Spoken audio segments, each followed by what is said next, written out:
for example, you can use the example in a standard wall switch. Um, if we're so concerned about having a connection, how come every wall switch in your house isn't soldered?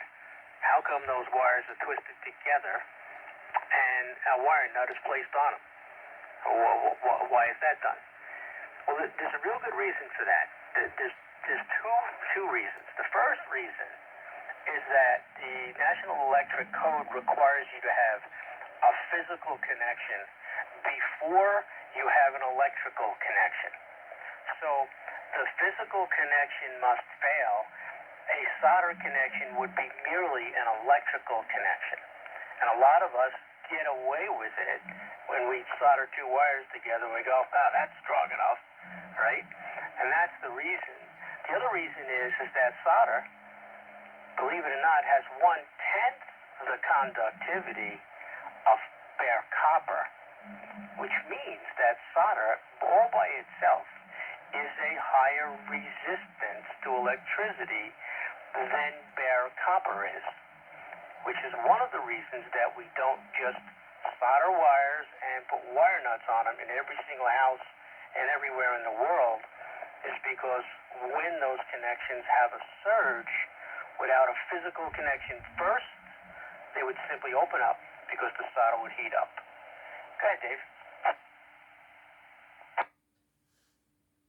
Thank you, Glenn. TM4AID. Very good, very good. And I'm glad you explained solder the way you did. But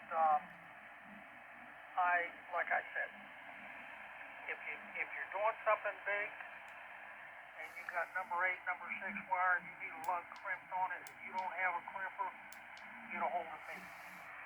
I have crimpers, including I think it's a 32-ton hydraulic crimper.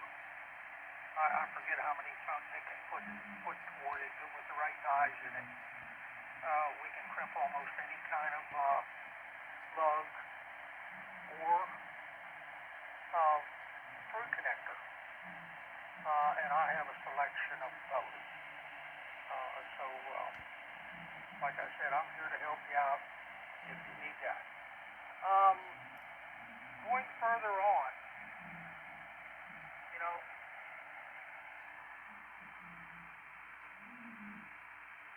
we don't need an electrical inspection when we do all the electrical and bonding and welding in our shack. But the one thing we do need to do is to make sure that we conform to the local code. And by doing that, you need to, there again, check the code requirements.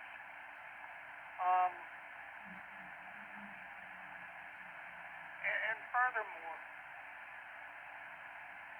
I don't know how many people, here run a ground bar on the back of their bench, or run individuals, or daisy chain, I don't know. But, we look at it, the reason we do it is so that we have stable voltages. We have the same voltage potential on every piece of equipment through the ground bar. And that's the biggest reason you ground. And then, of course, is the electrical safety part, and then the possibility of lightning protection.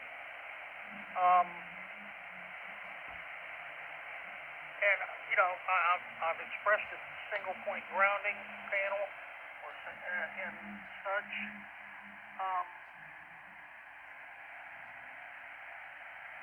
I just think it's a good policy to follow. There are several good books out there on it.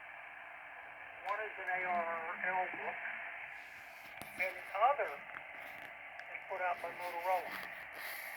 They wrote the standard on grounding and bonding. In fact, Mike can tell you about that.